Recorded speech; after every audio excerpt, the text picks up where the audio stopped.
Hey, what's up, everybody? Tommy Meyer here. Welcome to Tommy Tonight. Well, there are hours left in Trump's presidency. In fact, if you're watching this, it may already be over. What's it like? Is it as wonderful as they say? Does Mexico pay for the wall? Actually, don't tell me. Don't tell. I don't want to ruin it. Now, as the Trump presidency has been winding down, I've been thinking about what happens next, what we do moving forward from here. And there's one question that has been nagging at me, and it's this. Do we really have to give this guy a library? Seriously, he's not going to use it. And even if he did, he would just be a nuisance.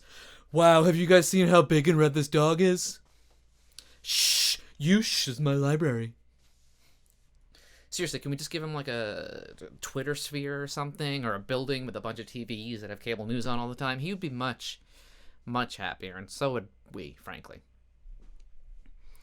You know, I first came up with the idea for this show back in 2016, around the time that Trump started running. And I didn't come up with it because Trump was running, but I remember thinking at the time, like, oh man, I gotta get this show out there. Donald Trump is running for president. You know, this is a rare opportunity of comedy gold. And as the Republican primaries were kind of like winding down as they were getting near the end, where the voting was going to start, life got in the way. I procrastinated because that's what I do, and it looked like I wasn't going to get the show out there in time. And I thought, damn, Donald Trump was running for president. I can't believe I missed that. Then, of course, he won the Republican primary, and I thought, okay, great, I got a little bit more time. But then we started getting closer and closer to November, and again, I procrastinate, life gets in the way, etc. And, I thought, damn, again, I missed my opportunity. Donald Trump was running for president. Then he won. And so I'm really glad now that it's 4 years later that I've done this show. Not because, I'm like proud of my work, or, I mean, I am, like it's fulfilled me in a way, but just because if I were sitting here now, hours from the end of his presidency, thinking, damn it, Donald Trump was president, I didn't do a show, I would be really worried about what happens tomorrow. But I've done my show, which means that he's not going to be president after tomorrow. You're welcome, America. That's what I'm trying to say. The point of the story is you're welcome. Now, Trump's legacy is obviously going to take time to take shape, but I do want to quickly talk about what I think are some of the good things and bad things about Trump's presidency. I'm going to start with the bad, and then I'll go to good, and then I'll go back to bad. Sort of like a compliment sandwich, but kind of like backwards, inverted. I guess it would be more like a compliment double down, which coincidentally is Trump's favorite thing in the world. Wow, a tasty treat that says nice things about me? In his defense, that sounds wonderful. Why wouldn't anyone love that? Now, I think the worst thing, or one of the worst things about Trump's presidency is the effect that he's had on our public discourse. He obviously didn't create this division, but he has accelerated it so much. We're not just opponents anymore. We're enemies. We hate each other. We don't have to do that. We don't have to be like that. We forget we're on the same team. Imagine if, the quarterback and the wide receiver hated each other, were enemies, you'd be like the Jets. Donald Trump has turned our country into the Jets. And as a Jets fan, I can say one Jets is too much. Two Jets, and then the Mets. That's unforgivable, Mr. President. Unforgivable. And by the way, this I'm not just condemning Trump and Republicans. I've been very disappointed with how Democrats have dealt with Trump as well. Too often, instead of rising above the divisive rhetoric, they've decided to take the opposite approach and stoop down to his level. And you're just not gonna out-stoop Trump, okay? Stoop kid does not leave his stoop. He's literally stupid. And look, I get it.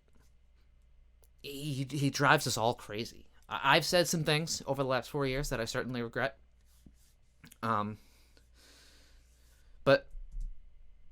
I don't know. Hopefully, without somebody constantly pouring fuel on the fire, we'll get back to something resembling a more normal life and politics. We don't have to agree. Obviously, we're never gonna always agree on everything, but we have to start debating in good faith again. Now, in good faith, I'm going to turn to good things, and there have been good things about the last 4 years. I think one of the best things to come out of Trump's presidency is the fact that he's sort of challenged the popular thinking when it comes to trade. Politicians on both the left and the right have had this very monolithic view, like free trade good, free trade good. And free trade is good, but there are negative effects to it as well. And I think too often politicians were willing to just sort of overlook those things to get a deal done. And what Trump has done is he's sort of caused us to stop and to rethink some of these preconceived notions we have. Now, I don't think he's been successful in terms of trade policy. I don't agree with a lot of what he's done. I don't agree with I'm not for protectionism or isolationism, but I think he's at least brought the issue to the forefront. And I think his presidency is going to change the way that we deal with people like China. I think we're going to be much tougher on China moving forward, and Trump does deserve some credit for that. Okay, now going back to the good stuff. Trump has absolutely just eviscerated the independence of the Justice Department in a way that is just so harmful to our democracy. There's not much light between what Trump has done and say, jailing your opponents, jailing dissidents. Or, in fact, if it were up to him, he probably would have jailed his opponents. That's literally the chant that happens at half of his rallies. And I've been surprised, and not in a good way, at just the behavior that Americans have been willing to accept. We were furious when Loretta Lynch met Bill Clinton on the tarmac, and we should have been. That is incredibly bad optics and clearly a conflict of interest, and she was investigating Hillary Clinton. But Trump has so blown that out of the water. He's made that look like child's play. Telling Comey to stop investigating Flynn, firing Comey for, investigating him in Russia, having Barr investigate his enemies or investigate the investigators or drop investigation. He's pardoned all of his friends. It just broke literally like minutes ago that he's going to pardon Steve Bannon. Now, thankfully, Donald Trump has been incredibly incompetent. But by moving that Overton window, in this direction, I'm afraid that he's sort of set the table for a more competent authoritarian who can really take advantage of some of these weaknesses in our system and do real lasting damage. Now, the silver lining may be that this was almost a 4-year stress test on our system, and our system did hold. If we use what we learned to pass reforms now, that are going to make our system stronger and more resilient, then maybe, who knows, maybe this was a good thing. It really kind of depends on what we do moving forward. And so as we come to the end now, I just want to say from the bottom of my heart, thank you, Mr. President. Thank you. There he is. Thank you, sir, because you have been a gem for comedy. You have been gold. The material every day.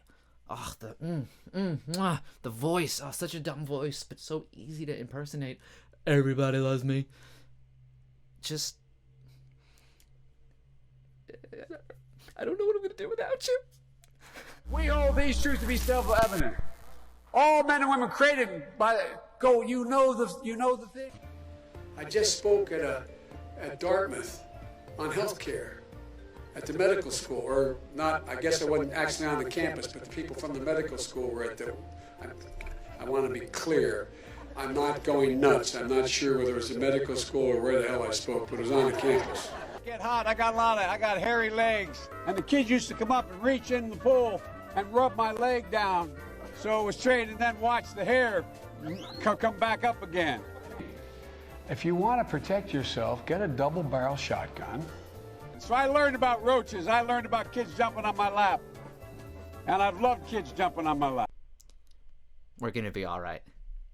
That's all the time I got for you tonight. I'm Tommy Meyer, and I will see you on the other side. Hours to go. Not that I'm counting.